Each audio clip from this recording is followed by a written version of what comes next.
Here's a true story about a young lad named John. Just a local farm boy. There was something special about the lad. A glint in his eye, a fire in his belly, a spring in his step. And one day, he went for a walk. Now this walk began when his father died. The year was 1819, and he was just 14 years old. Bereavement counselling. Well, these were the days when young boys were sent into the fields. The mills, the mines, tough times. But young John was smart enough to be lucky.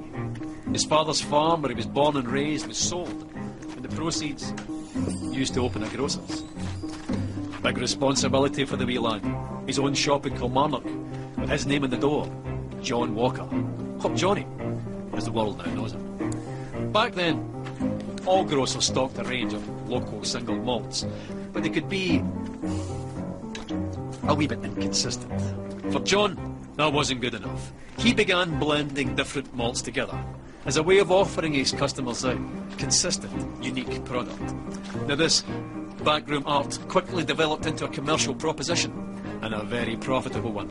And because there's nothing like a commercial proposition to stir the Scottish heart, it grew quickly into an industry filled with ambitious entrepreneur distillers. John thrived in this environment, and so too soon with his sons, Robert and Alexander, who joined him on his journey. The Walkers became the biggest name in a rapidly growing industry. They were unstoppable. In one bold bit of 19th century corporate raiding, they bought the famed distillery at Cardew, lock, stock and ensuring their supply of this silky single malt, and guaranteeing, more importantly, that none of the other big blenders could get their hands on it. But young Alexander wasn't content with being Scotland's biggest blender. Not ambitious enough for him. No. He convinced the ship's captains of Glasgow to act as agents for him, and drove the whisky bearing his father's name across the globe. By 1860, he had developed the square bottle. Now, with a label at an angle of precisely 24 degrees. No big deal, you might think, but you'd be wrong. The square bottle meant less breakages and more bottles per ship. The diagonal label meant larger type, and together that meant Johnnie Walker had unmistakable presence on any shelf in the world.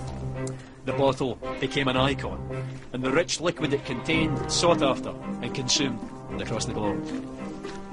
Quite a character, Alexander Walker. Master of the blender's art.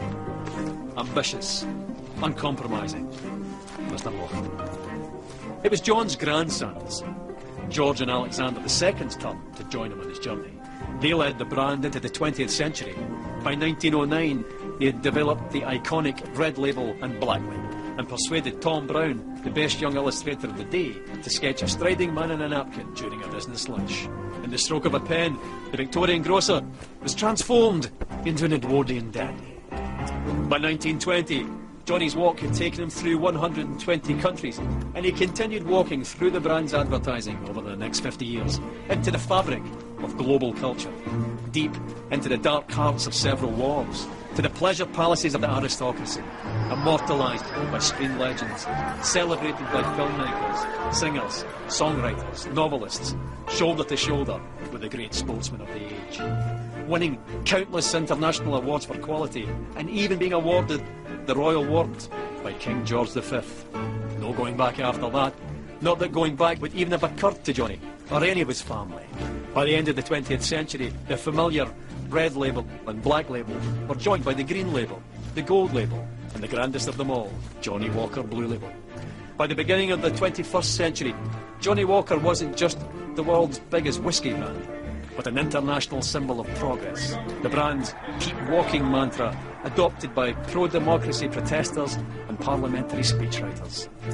What would the farm-born Victorian grocer have thought of all of this? He'd have loved it.